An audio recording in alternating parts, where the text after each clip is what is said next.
Hello friends, मैं एकता शर्मा और आज हम पढ़ रहे हैं poem time and time again. इस पोएम के जो पोएट है वो है ए.के. रामानुजन।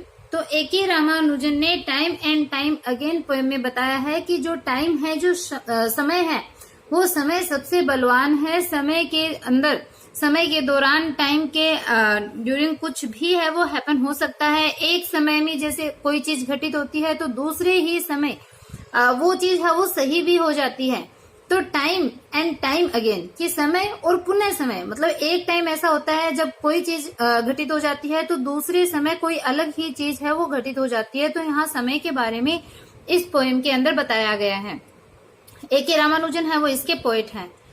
तो देखो, जैसे घड़ी में जैसे 3 सुई होती है, इन तीनों सुइयों को लेकर के, इन तीनों जो इसके अंदर जो धातु की बनी हुई होती है उनको लेकर के इस पोएम को बताया गया है कि टाइम एंड टाइम अगेन और listen to the clock towers. कि ये जो पोएम का जो नाम है, ये पोएम की फर्स्ट लाइन भी है। यहाँ पे time and time again poem है वो लिखी, ये जो लाइन है वो लिखी हुई है कि टाइम एंड टाइम अगेन और listen to the clock tower or any old well managed city beating their gongs round the clock, each slight or the other's time deeper or lighter in its bronze, beating out a different sequence each half hour out of the accident of alloy a maker shaking hand in Switzerland। तो देखो, time and time again की समय और पुनः समय और listen या फिर सुनिए टू द क्लॉक टावर की जो क्लॉक टावर है, मतलब जो मीनार है वहां पे जो घड़ी लगी हुई है। जैसे कोई भी सिटी होती है वहां पे एक मीनार होती है और वहां पे जैसे घड़ी लगी हुई होती है, तो उन घंटों की, उन घड़ियों की आवाज है वो सुनिए कि समय और पुनः समय। तो आप या तो समय की आवाज को सुनिए या फिर आप जो क्लॉक टावर है या जो मीनारी जो लगी हुई है जहाँ पे घड़ी है, उन घड़ी के घंटों की आवाज को सुनिए।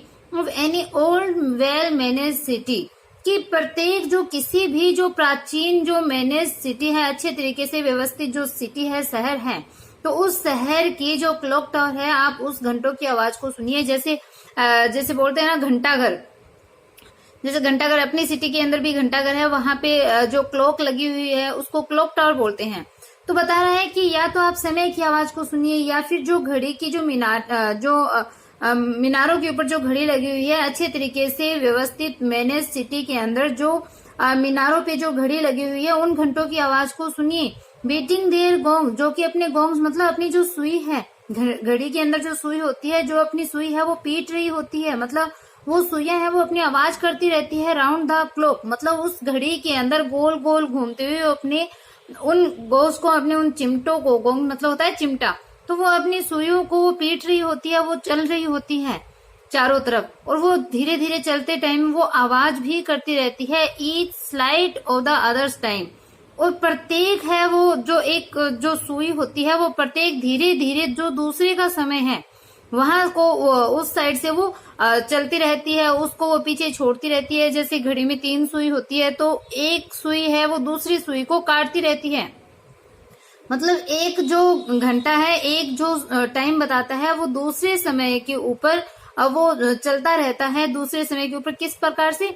डीपर और लाइटर, कि या तो वो हल्के रूप में या फिर वो गहरे रूप में वो एक समय है वो दूसरे के ऊपर चलता रहता है। मतलब एक समय व्यतीत हो जाता है, जैसे कि मान लो आप 1 बजा है तो उसके बाद में वापस से वो सुई है वो घूमती रहती है, उसके बाद में 2 भी बजेंगे, 3 भी बजेंगे, तो हर समय दूसरे समय को क्रॉस करता रहता है। उसके ऊपर चाहे हल्के से, धीरे धीरे या फिर डीपर गहराई के साथ में वो अपनी उस ब्रोंज धातु से बनी हुई उस सुई के साथ, कांसे की जो बनी हुई जो सुई है उसके साथ में वो चलता रहता है और दूसरे समय को वो पीछे छोड़ता रहता है, उसके ऊपर अपनी जो छाप है वो छोड़ता जाता है।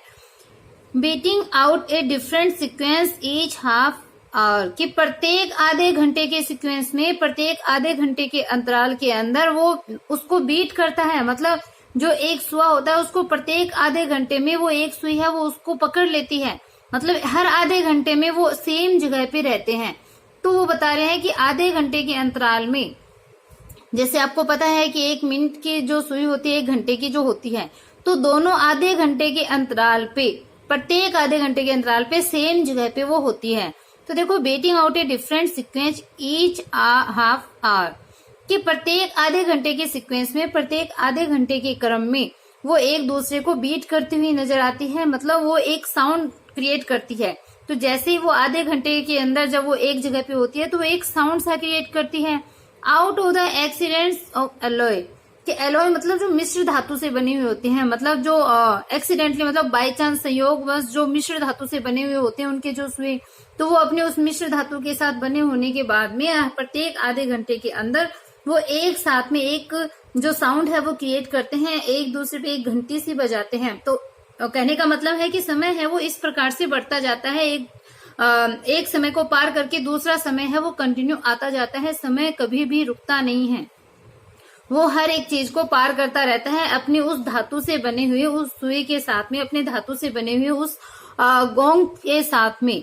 तो प्रत्येक समय है वो प्रत्येक अपने उस जो सुई है वो अपनी उस सुई को घुमाता रहता है, चाहे वो हल्केपन के साथ में हो या गहरेपन के साथ में, चाहे वो मतलब एक सीक्वेंस के रूप में एक जो निश्चित जो एक डेफिनेट जो एक अंतराल होता है उस अंतराल के साथ में, उस एक सीक्वेंस के साथ में वो एक दूसरे को क्रॉस करते रहते हैं।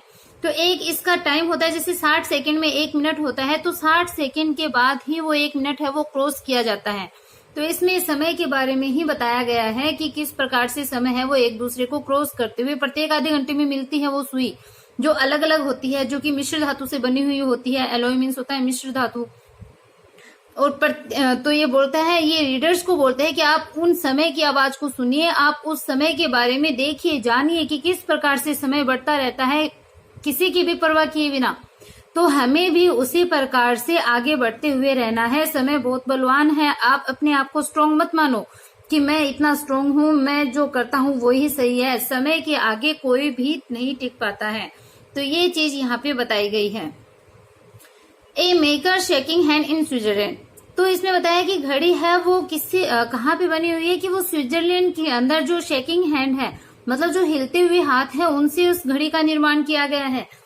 तो मतलब एक स्विट्जरलैंड का नाम तो ऐसे आया है। प्रत्येक देश की हम अगर बात करें तो प्रत्येक देश के अंदर जो हिलते हुए हाथ जो होते हैं तो उनसे इनका निर्माण है वो होता है।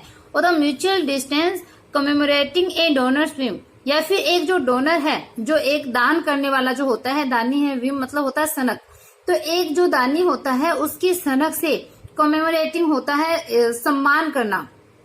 कोई भी जो घटना विशेष होती है, कोई भी जो चीज होती है, उसका एक विशेष रूप से सम्मान किया जाना।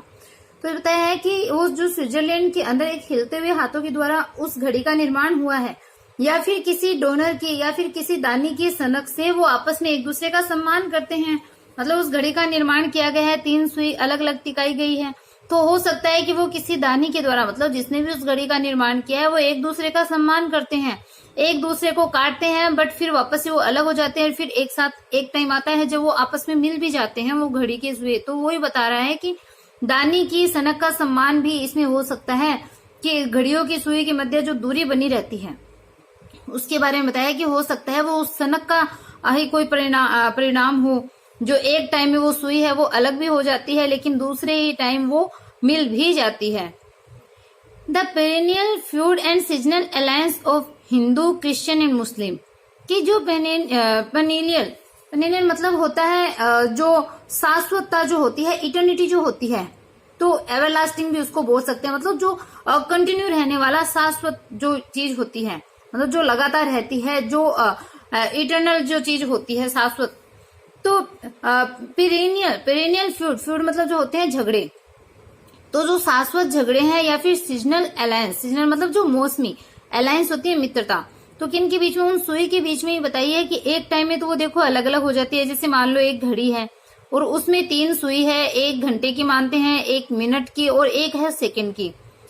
तो इस प्रकार से जैसे है तो वो तीनों अलग अलग होती है, लेकिन वो तीनों भी एक टाइम में आकर के तीनों एक साथ हो जाती है। एक समय ऐसा आता है जब तीनों है वो एक साथ हो जाती है, मतलब वो तो उनकी मित्रता हो गई, सीजनल अलायंस जिसको बोला है, मौसमी मित्रता। और एक टाइम मतलब उनका जो शाश्वत झगड़ा है, मतलब वो ज्यादातर तो अलग अलग ही रहती है, तो ये उनका शाश्वत झगड़ा, उसके परिणाम स्वरूप ये बताए हैं।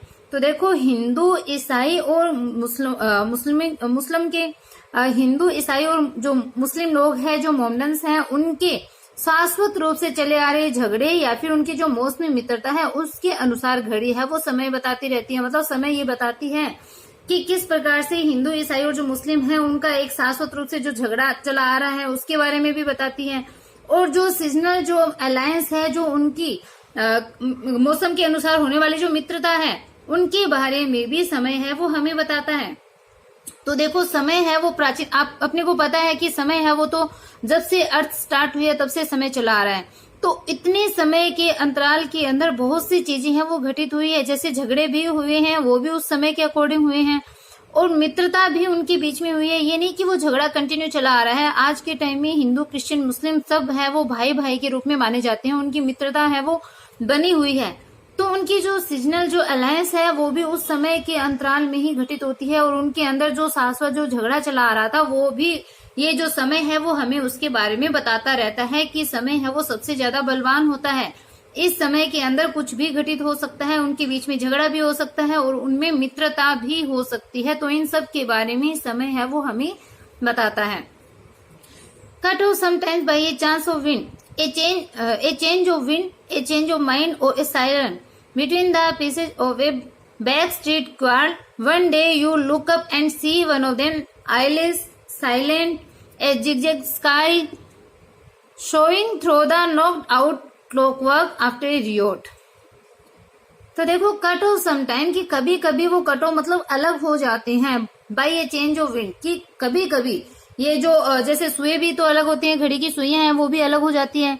और ऐसे जो हिंदू, क्रिश्चियन, मुस्लिम है इनके बारे में बताया है कि कभी कभी ये लोग किसी हवा के परिवर्तन की वजह से या फिर अपने जो माइंड है, जो विचार है उनमें परिवर्तन की वजह से या फिर किसी सायरन की वजह से, किसी सायरन यानी कोई चेतावनी है उसकी वजह से वो अलग अलग हो जाते हैं। ये तीनों अपन कास्ट भी ले सकते हैं। उस घड़ी को मेटाफर के रूप में यूज में लेते हुए बताया कि जिस प्रकार वो तीनों अलग हो जाती है वैसे ही हिंदू, क्रिश्चियन, मुस्लिम है वो भी कई बार हवा में आए चेंज की वजह से, विचारों में परिवर्तन की वजह से या चेतावनी की वजह से वो कई बार अलग हो जाते हैं। Between the pieces of a back street quarrel, किनके बीच में कि कोई जो बैक स्ट्रीट जो क्वार्ल होता है उनकी वजह से, मतलब उनके जो किसी समय में, प्राचीन समय में कभी जो उनके झगड़े हुए थे। बैक स्ट्रीट का मतलब होता है, स्ट्रीट मीन्स गली होती है, गली के पीछे। तो यहाँ पे पहले का जो प्राचीन समय है, जो एंशियंट टाइम है उसके बारे में बताया है कि जो पहले के टाइम में, पास्ट में जो झगड़े हुए थे उन झगड़ों के एक टुकड़ों के रूप में वो लोग हैं वो बंट गए हैं। तो उन्हीं विचारों में आए बदलाव की वजह से, हवा में आए परिवर्तन की वजह से या फिर कोई चेतावनी की वजह से वो अलग हो गए। लेकिन अब क्या है, जो समय वापस से जो आता है, मतलब समय तो चलता रहता है कंटिन्यू, अपना जो टाइम है वो तो चेंज होता रहता है। तो उस वजह से उनके अंदर मित्रता भी हो गई है, वो लोग मिल भी गए। तो अभी तो उनके झगड़ों के बारे में बताया है कि one day you look up and see one of them eyeless silent a zigzag sky showing through the knock out clockwork after riot. तो वो लोग है वो इनकी वजह से जो चेंज हो गए, उनमें जो परिवर्तन आ गया है, जो लोग बंट गए हैं झगड़ों की वजह से। तो वन डे, एक दिन, यू लुक अप, तुम उनको देखोगे। तो सी वन ऑफ देम, तुम उनमें से किसी एक को देखोगे। मतलब ये जो झगड़ा हो गया है, ये जो लोग बंट गए हैं, तो आपस में झगड़ा हुआ है, झगड़े से कभी किसी का फायदा नहीं होता है, झगड़े से हमेशा नुकसान ही होता है। तो इसमें बताया है कि वन डे, एक दिन, यू लुक अप, आप देखोगे उस स्थिति की तरफ, आप नजर उठा के देखोगे तो वहां पे एक व्यक्ति है वो आपको दिखाई देगा। मतलब आपको कोई एक, उन तीनों में से कोई ना कोई एक तो आपको दिखाई देगा। और वो कैसा दिखाई देगा?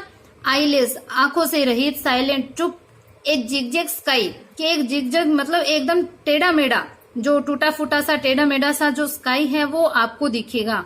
मतलब जो आप देखोगे तो उसका जो नुकसान है, उस झगड़े का जो नुकसान है वो ही आपको यहाँ पे दिखेगा, जो कि एकदम आईलेस मतलब आंखों से रहित होगा, शांत होगा। और टेढ़ा मेढ़ा आकाश सा, मतलब वो टेढ़ा मेढ़ा रास्ता है वो आपको दिखेगा उस दंगे की, उस झगड़े की। आफ्टर रियोट मतलब उस झगड़े के बाद का जो समय है वो आपको वहां पे दिखेगा। वो जो टूटे फूटे रिश्ते हैं वो आपको वहां पे दिखेंगे।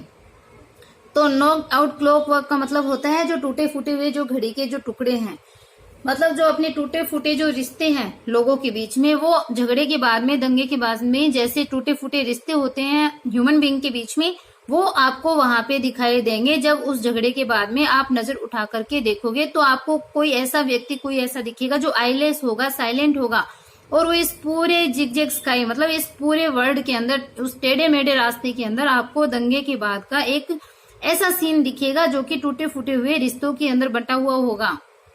ए पीस मास टाइम बॉम्ब और a precise act of nature in a night of lightning. तो ए पीस मार्च मतलब पीस होता है शांति, मार्च मतलब आगे बढ़ना। तो शांति हेतु जो मार्च होता है, जो हम आगे बढ़ते हैं उसके बाद की स्थिति में, तो जो टाइम बॉम्ब है मतलब एक बॉम्ब के समान वहां पे विस्फोट होगा। तो मतलब जो पीस मार्च होगा मतलब शांति हेतु जो हमारी पदयात्रा होगी उस लड़ाई झगड़े के बाद में, वो एक बॉम्ब के समान, एक बम की भांति विस्फोट करती है। या फिर कोई जो प्रिसाइज एक मतलब जो संक्षिप्त, प्रिसाइज होता है संक्षिप्त, एक यानी कार्य, कि हमारा जो एक संक्षिप्त कार्य होगा, जो फुर्तीला कार्य जो हमारा होगा ऑफ नेचर, प्रकृति के लिए, प्रकृति की ओर हमारा जो एक कार्य होगा, फुर्तीला कार्य होगा, संक्षिप्त कार्य होगा इन ए नाइट ऑफ लाइटनिंग्स, वो हमें रात्रि की उस लाइटनिंग के अंदर हमें दिखेगा। रात्रि के अंदर जो प्रकाश होता है उस प्रकाश के अंदर वो हमें हमारा जो पीस मार्च है वो दिखेगा। मतलब झगड़े के बाद में एक टाइम ऐसा भी आएगा जब हम शांति के साथ आगे बढ़ेंगे और वो वहां पे विस्फोटित हो जाएगा, मतलब शांति है वो वहां पे स्थापित हो जाएगी और हमारा छोटा सा जो एक कार्य होगा, फुर्तीला लेकिन संक्षिप्त जो कार्य होगा, वो वहां पे प्रकाशमान दिखाई देगा, उस रात्रि को लाइट कर देगा, उस रात्रि के अंदर वो प्रकाश दिखाएगा, वो आपको वहां पे दिखेगा। तो कुल मिला के इस चैप्टर में इस पोएम में बताया गया है कि समय है वो बहुत बलवान होता है। एक समय के दौरान कोई चीज जो घटित हो जाती है ह्यूमन बीइंग के बीच में, दूसरे ही समय उसको ठीक भी किया जा सकता है। ये नहीं है कि वो स्थिति है वो कंटिन्यू बनी रहेगी, जैसी स्थिति आज है वैसे ही आगे भी बनी रहेगी, ऐसा कुछ भी नहीं होता है। टाइम एंड टाइम अगेन, मतलब समय एक बार होता है लेकिन पुनः समय भी आता है। जैसे हम बोलते हैं कि अब तुम्हारा समय है, एक दिन आएगा जब मेरा भी समय होगा। तो इस प्रकार से समय के बारे में इस पोएम में बताया गया है। तो एक चीज को हमें कभी भी गांठ बांध के नहीं बैठना चाहिए, कभी ये नहीं सोचना चाहिए कि आज मैं यहाँ हूं तो मैं हमेशा इस पोजीशन पे रहूंगा। समय कुछ भी कर सकता है, आज हम हैं कल कोई दूसरा होगा, परसों कोई तीसरा होगा। तो इस प्रकार से पोएम है वो यहाँ पे अपनी पोएम है वो लिटरेचर से रिलेटेड सारी पोएम हमने कंप्लीट कर ली है। आई होप आपको वीडियो है वो पसंद आई है। अगर किसी ने कोई पोएम नहीं पढ़ी तो आप प्लेलिस्ट में जाकर के लिटरेचर में पोएम को सर्च करना, आपको वहां पे प्लेलिस्ट में मिल जाएगी। Okay bye, have a nice day.